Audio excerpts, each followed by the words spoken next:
Eu estou recebendo hoje aqui, no programa CREA Conversa, o engenheiro civil Márcio Girão, eleito presidente do Clube de Engenharia.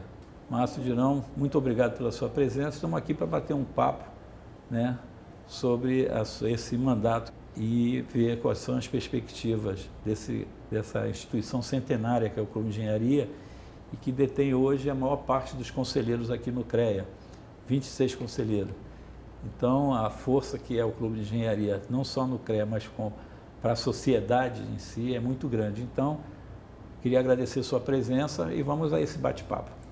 Eu que agradeço o convite, presidente Cossenza, e tenho uma admiração muito grande pelo CREA, pelo CONF, por todo o sistema, super importante para a engenharia do país e para garantir as responsabilidades, né, da nossa profissão.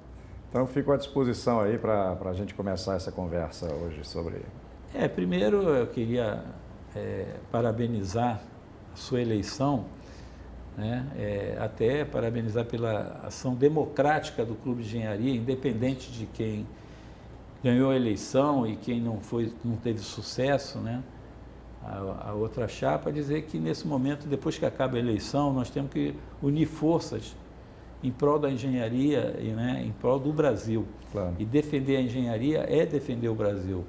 Você não tem nada numa sala como essa que não tem engenharia por trás, nada, você não vai encontrar nada. Tudo tem uma máquina que faz alguma coisa, ou até a medicina hoje depende das máquinas eletrônicas.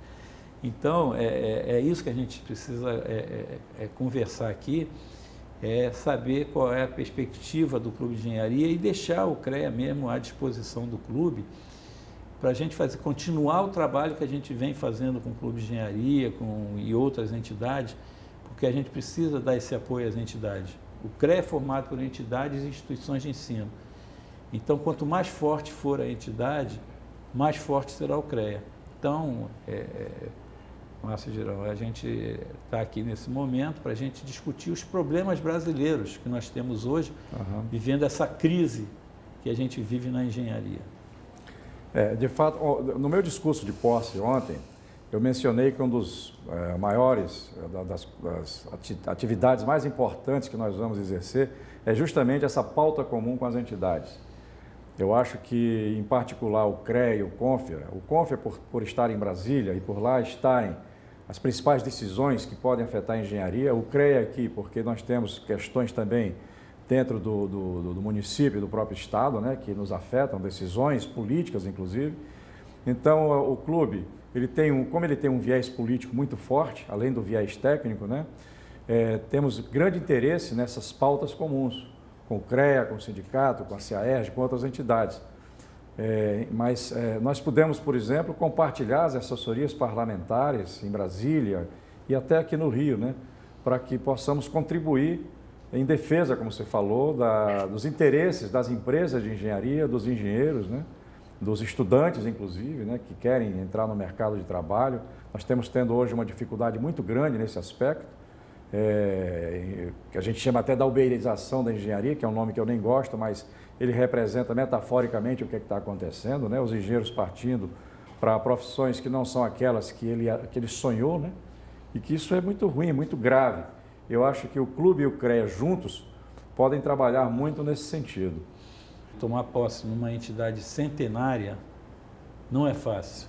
A gente sabe que as entidades hoje vivem um momento de dificuldade, a gente sabe disso, mas que eu acredito que vai passar. Eu acredito que vai passar e a gente vê uma retomada do crescimento quando nós percebemos aqui no CREA as empresas virem regularizar a situação junto ao CREA, porque está acontecendo alguma coisa que é a retomada do crescimento, eu acho, retomada da engenharia, que para retomar o crescimento do país tem que retomar o crescimento da engenharia. E a gente observa muito isso na nossa área que a gente negocia as dívidas que as empresas e os profissionais têm. Então está havendo um crescimento muito grande na procura para essa regularização. E eu acho que o Clube de Engenharia, que tem aqui esses conselheiros todos aqui, né, eles já perceberam isso também, os conselheiros, E, lamentavelmente, eu queria escutar de você, porque uma coisa é você, ninguém vai admitir as irregularidades que foram cometidas, ninguém. Nem o clube, nem o CREA, nem o CONFEA, nem o Sindicato de Engenheiros, CIAERJ, todas as entidades, a gente entende que se cometeu irregularidade tem que ser punido. Só que o nosso judiciário cometeu uma irregularidade maior ainda, que foi punir as empresas, grandes empresas nossas que geravam trabalho para os engenheiros. E eu queria escutar de você, porque eu tenho dito isso, uma grande construtora, e nós são grandes construtoras mundialmente conhecidas, né, que sempre foi referência no mundo inteiro, ela quando ganha uma grande obra, ela terceiriza metade da obra pelo menos. Uhum. As empresas foram afetadas por uma decisão do nosso judiciário e isso prejudicou muito a engenharia. Tem muita gente fora do mercado, trabalhando em outras profissões, como você colocou, o que é lamentável, porque é uma profissão de nível superior, das mais difíceis de se formar. Difícil, né? Então eu queria escutar de você aí, o que você pensa disso, né? da destruição que fizeram com a nossa Veja engenharia. bem, eu não gosto de usar a palavra conspiração, muito menos internacional. Mas se você olhar a engenharia de projetos, por exemplo, ela já foi praticamente destruída em décadas anteriores. Uhum. Eu trabalhei na Promon Engenharia, que era uma grande referência na área de engenharia de projetos, mas existiam outras, Hidrocefs, aqui no Internacional, Internacional aqui no Rio, Engenharia, Promon, Montreal, Natron, e fizemos projetos que poderíamos nos orgulhar internacionalmente desses projetos. Isso foi praticamente destruído. Então sobraram as grandes empreiteiras, né, que também já estavam se internacionalizando com muito sucesso. Então a engenharia brasileira ela é um orgulho para o país, porque ela compete globalmente em pé de igualdade com qualquer país do mundo. Então, de repente, você tem dois fatores acabando com a engenharia brasileira. Uma foi a Lava Jato, como você falou, Cossenza, que em vez de punir os culpados como pessoas físicas, não atacaram a pessoa jurídica das empresas, que tiveram que demitir milhares de pessoas e cancelar projetos importantíssimos, fragilizando completamente a competência da engenharia brasileira. E, ao mesmo tempo, o que está acontecendo agora, a fragilização das universidades, principalmente as universidades públicas, com a quebra dos seus orçamentos. Então, a engenharia depende fundamentalmente da ciência e tecnologia. O engenheiro, como eu falei, ele é resultado dessas duas forças, ciência e tecnologia, que são produzidas principalmente nas universidades públicas brasileiras e algumas privadas, mas são praticamente exceções. Então, quando você ataca esses dois lados, você quebra totalmente o processo da engenharia do país. Então, o que é que vai acontecer? Hoje, com o 5G, com as tecnologias de virtualização, os nossos projetos vão ser feitos lá fora, como já estão começando a ser feitos. Isso eu acho que o CREA tem que agir em relação a isso, como formalizar isso ou não formalizar. E as grandes empreiteiras internacionais entrando no Brasil para fazer o que a gente fazia até ontem. Então, isso é uma quebra da soberania importante, mas não é só quebra da soberania, é quebra de geração de riqueza. Nós não podemos ficar só no agro, nós temos que ir para projetos de engenharia, temos que ir para ter uma indústria forte, tanto é que a grande revolução tecnológica que se faz hoje, ela tem um nome, se chama Indústria 4.0 e não é à toa, porque é lógico que essa revolução afeta também o agro, afeta a saúde, afeta tudo, mas afeta essencialmente a indústria, que está perdendo protagonismo no país. Inclusive porque não tem condições de competir. Por quê? Porque os seus engenheiros, a tecnologia e a ciência, não estão sendo suficientes para suprir os nossos engenheiros com produtos, com inovações brasileiras. Então esse é um problema gravíssimo, que eu acho que o clube, o CREA e várias entidades têm que assumir a dianteira, como eu disse, em Brasília, aqui e assim por diante, mostrando à sociedade que o Brasil não pode continuar nesse caminho que está traçado neste momento para o país. Isso que você colocou, nós já fizemos aqui uma discussão sobre, inclusive o clube participou também, sobre educação nesse país, né? E é uma coisa lamentável, porque você vai conversar com o reitor da Rural, ele estava sem recurso para fazer limpeza naquele monstro que é a universidade rural. Uma área tão imensa que tem, não tinha gente para fazer, porque cortaram as verbas todas.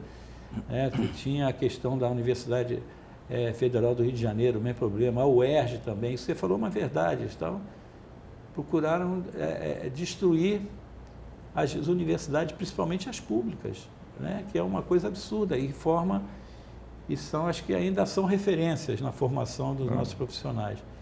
Tanto é que nos últimos concursos que aconteceram a nível internacional, que é feito nos Estados Unidos, o Brasil ganhou o primeiro lugar 2 anos seguidos. 2 anos seguidos, inclusive, são pessoas que nós levamos para a Semana Oficial da Engenharia para que fosse apresentado. Um foi um trabalho, foi um estagiário, esse não ganhou o prêmio, mas foi o estagiário do Richa, que fez o Maglev apresentou lá na nossa estande, e no ano seguinte foi 3 estudantes que nós levamos para Palmas, no Tocantins, onde eles criaram para deficiente visual uma espécie de uma lanterninha que substituiria a bengala, que se acontecer algum obstáculo tremia na mão dele, ou então se fosse a altura um boné que tinha sensores. Ganharam o primeiro lugar no meio de mais de 200 trabalhos internacionais. Uhum. E foi o único estande que a prefeita de Palmas quis conhecer para conhecer esse aparelho, que estava lá o presidente da Associação dos Deficientes Visuais. E da onde eram esses estudantes? Do Cefet e da UFRJ. Então, queira ou não, por mais que você... Nada contra as universidades privadas que tenham, universidades privadas. Não, queremos que elas cresçam também, que façam pesquisa, claro, tomara que façam pesquisa, montem laboratórios. Só que o governo está acabando com a área de pesquisa das universidades públicas, né? Então, é uma coisa muito lamentável isso, mas a gente espera uma reviravolta nisso, que essas pessoas ainda são referências, igual um conselheiro do clube, me fale agora o nome dele, que criou um aparelho para Covid que custava um valor muito menor do que era comprado aqui pelo governo. Ele foi criado na Universidade Federal Fluminense, se eu não me engano. Ele é conselheiro lá do clube. Mas, enfim, eu acho que a gente precisa retomar esse crescimento, sim, e o clube é fundamental nisso. Ninguém faz mais de 100 anos se não tiver importância para a nossa engenharia. Claro. Né? Então, Márcio, eu não sei o que a gente pode fazer, e vamos continuar trabalhando juntos, sim. O clube, o CREA, as entidades aí, para a gente dar força para as entidades, precisamos dar força para as entidades, para que a gente continue, que essas entidades tenham a participação fundamental no crescimento desse país. Sabe o que é, Cossenza? Eu falei até no minuto aqui, agora há pouco, um dos nossos principais projetos, eu acho que o CREA tem que estar junto nisso, é aumentar a voz dos engenheiros, aumentar a escala de sua voz. Então, quando você fala no Brasil, no Congresso, seja onde for, na sociedade, no povo, o que ele pensa? Ele pensa no trio que é educação, segurança e saúde. Ele esquece que para você ter isso de forma digna, você tem que ter recursos, o país tem que gerar riquezas para que você possa investir. Então, onde é que você gera riqueza? É através da engenharia, que faz a inovação, que gera riqueza. Então, a sociedade não percebe isso, não tem uma percepção muito clara. Então, na hora que você mostrar para a sociedade que o investimento na engenharia, na tecnologia, na ciência, nas nossas universidades, ela é parte talvez mais fundamental do que a saúde, segurança e educação, porque ela é a parte que viabiliza esses três itens. Não são só os nossos impostos, é aquilo que o país pode gerar, aumentando a sua produtividade, aumentando a sua riqueza. E onde é que está isso? Está na engenharia. Então, a engenharia tem que ser um atributo, digamos assim, um pilar do país, da mesma forma que é a educação, segurança e saúde. Nós temos que transformar a engenharia num desses pilares da nossa soberania, do nosso desenvolvimento e do bem-estar da sua população, da justiça social. Por isso que eu estou criando o item humanidade na engenharia. Porque a justiça social é feita com recursos gerados pela riqueza que o engenheiro produz. Então, essa teia tem que ser compreendida pela sociedade. E quando você fala educação, não é só na universidade. O engenheiro entra também na educação mais básica. Então, nós podemos contribuir para essa educação mais fundamental, né? Digamos assim, que hoje também há um abismo enorme, porque quando você fala de justiça social, você fala de uma injustiça educacional brutal no país. Essa pandemia mostrou claramente isso. Enquanto as escolas privadas, que cobram 4, 5 mil reais por mês pelo seu estudante no ensino médio fundamental, se armaram de salas de videoconferência, quase parecidas com essa que nós estamos aqui. Cada sala é uma sala de videoconferência. O setor público, as escolas públicas, ficam dando aula pelo WhatsApp ou coisa parecida. Quer dizer, ampliando o abismo nesses 2 anos de pandemia quase, em que os alunos das escolas privadas tiveram uma condição absurdamente maior, como já tinham antes, através dos livros melhores, de uma educação mais digamos assim, responsável, né? Mas essa pandemia agravou o problema. Então, a engenharia também tem que entrar nisso. Quer dizer, é uma responsabilidade nossa como engenheiros pensar a sociedade. Então, eu acho que quando a gente fala de educação, tem que falar no espectro amplo da educação brasileira. Então, como engenheiros, como pessoas, como seres pensantes, né? Eu costumava dizer, as boas cabeças do Brasil sempre foram para a engenharia, né? E não só porque tem a dificuldade da formação é maior, é lógica, na matemática, na física, como também os seus aspectos humanitários, né? Isso tem que vir também, é uma responsabilidade da engenharia. Então, o clube, o CREA e as nossas entidades têm que abraçar esse lado da humanidade na engenharia. Eu já faço esse desafio aqui para o CREA para participar do nosso projeto, que é um dos nossos projetos mais importantes, eu acho, dentro da nossa diretoria. Ô Márcio, eu acho que esse assunto, se você quiser fazer, aí eu falo para o pessoal aqui, fazer um debate, chamar as pessoas que têm interesse nesse assunto para a gente discutir, mesmo pessoas até do próprio governo estadual, seja municipal, inclusive federal, a gente pode fazer aqui, fica à tua disposição aqui para fazer um debate sobre esse tema, claro. Que eu não vejo, eu acho que é de extrema importância esse assunto, né? Porque a engenharia está aí para facilitar a vida das pessoas. Isso. E o que você falou é uma realidade. Nós temos aqui, eu procurei saber, nós fomos numa universidade aí no interior do estado, curso de medicina custa mais de 10 mil reais. Quem pode fazer? Quem pode fazer um curso desse? Se não for a classe mais alta da população. Mais de 10 mil reais. É uma coisa assim... Uma prancheta de arquiteto, aquela pequenininha que o pessoal está usando em casa, eu sei porque a minha filha está fazendo arquitetura, começou agora, custa 400, 500 reais. Uma canetinha custa 100, 150 reais. Não é fácil. Como é que você pode? Eu acho que, então, essa questão social é de extrema importância para que as pessoas que têm menos recursos possam frequentar uma universidade. Isso, a médio prazo, essa pessoa vai se formar e vai haver uma distribuição de renda melhor nesse país. Que hoje tem muita gente que está alijado desse processo aí de... lamentável a gente ver gente dormindo, o que a gente vê aqui no centro do Rio, dormindo debaixo de marquise. Pois é. E aí vão dizer, por que ele dorme? Porque se ele perder a última condução, ele não tem como ir para casa.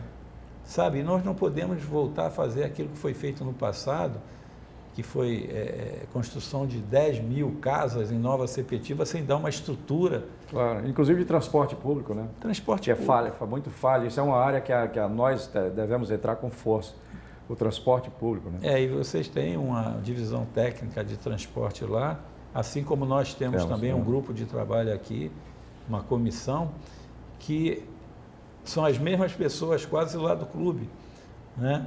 E que coordena aqui também essa comissão de mobilidade urbana aqui, porque muita gente pensa assim, que o que você falou é uma verdade, a gente só pensa em saúde, transporte, educação, escolas e tal, mas o transporte é que faz com que as pessoas possam ir aos locais. Exatamente. Até para se divertir também, Isso. nos finais de semana. E, lamentavelmente, a gente vê aqui, as pessoas não entenderam que por mais que você faça o seu isolamento, que use máscara, que faça toda a sua proteção, a condução vive lotada. Os ônibus, os lotada trens, e de péssima qualidade. e de péssima qualidade. Você tomar um BRT hoje é um exercício de paciência. E você estava falando do maglev agora há pouco, você vê o exemplo, né? A UFRJ desenvolveu um projeto que tem competência internacional, compete com qualquer chinês ou japonês que também trabalha nessa área. E está lá parado. Está lá parado. Quer dizer, o Estado não é empreendedor. O Estado é empreendedor em qualquer país desenvolvido do mundo. Tem até um livro famoso da Mariana Mazzucati, uma italiana que eu conheci, tive a sorte de jantar com ela um dia aqui, quando eu estava na FINEP. Ela veio a convite da FINEP, né? Que escreveu um livro, Estado Empreendedor, e demonstra, né, por A mais B, né, como a gente fala, né, que os países que têm um desenvolvimento forte têm o Estado presente no empreendimento. Então, por que o maglev não pode ser o nosso veículo? Como o nosso VLT aqui é um espetáculo. E se você compará-lo com o BRT e com os nossos ônibus, não tem comparação em termos de qualidade, de beleza, inclusive, de estética, de tranquilidade. Então, por que a gente não amplia esse conceito usando o nosso maglev? Que é uma tecnologia que permite subir ladeira e descer, né? Como se fosse, por isso que ele se chama Cobra, né? E estão querendo fazer um projeto que liga a universidade ao aeroporto, que me parece que é mais um projeto piloto do que uma realidade. Então, Cossenza, essas coisas, o clube, o CREA, a gente tem que ter voz para falar sobre isso.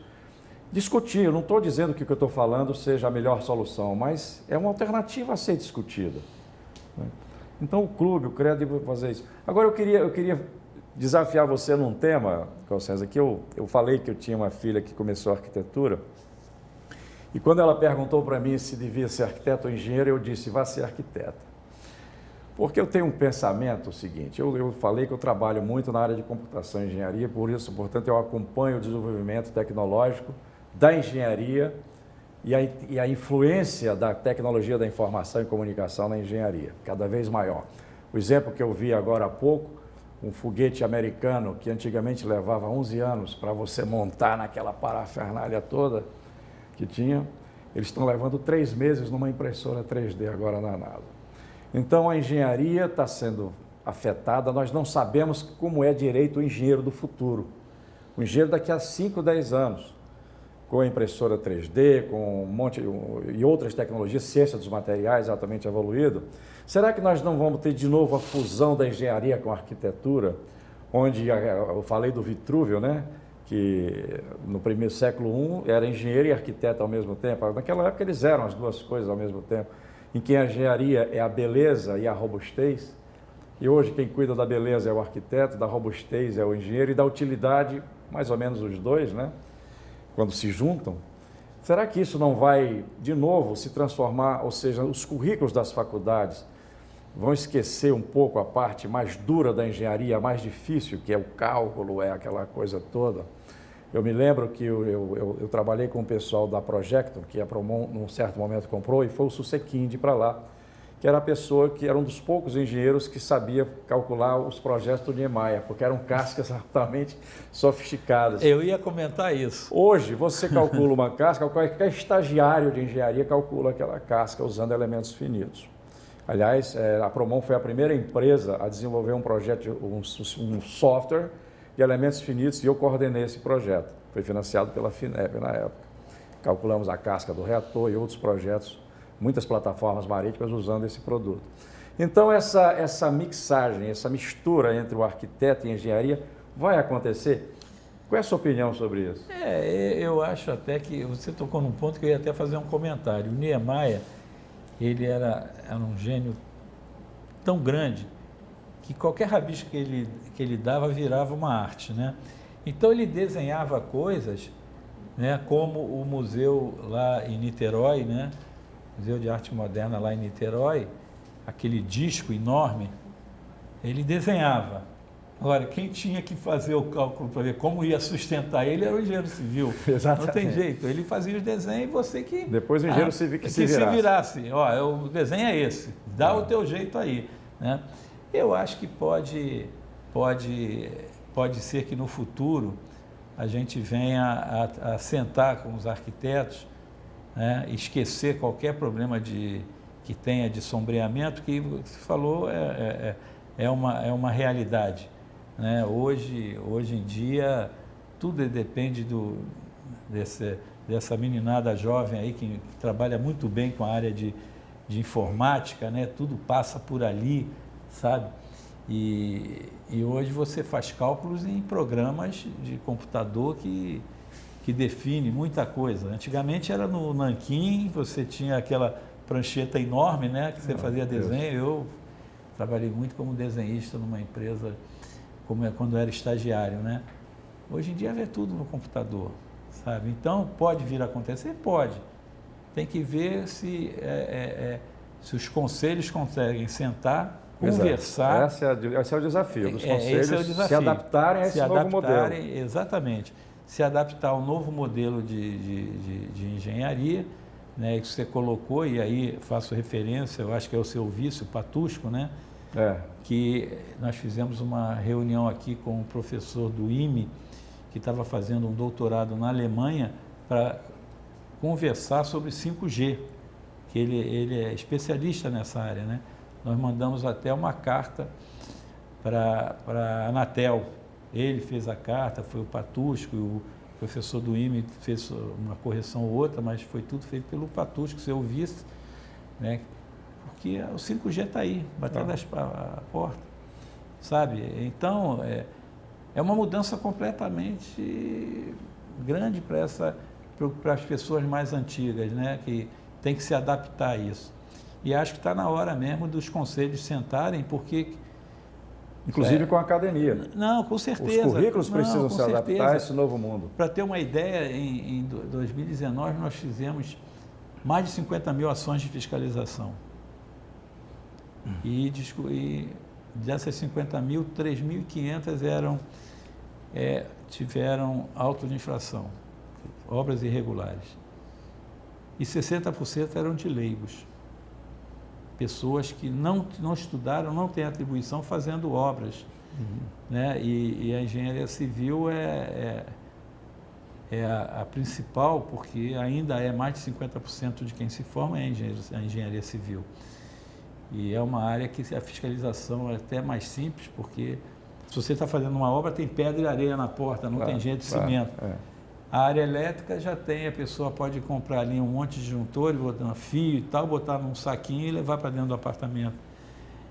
Mas se nós estamos aqui para defender a sociedade, a gente precisa que os conselhos sentem e falem, olha, a gente só pode fazer isso, porque se eu permitir que faça alguma coisa para o qual ele não estudou, a gente está colocando em risco a sociedade, que foi o caso de Rio das Pedras, onde depois nós mandamos para o prefeito um documento técnico feito por 4 engenheiros civis da Câmara de Engenharia Civil e, coincidentemente, os 4 são do clube.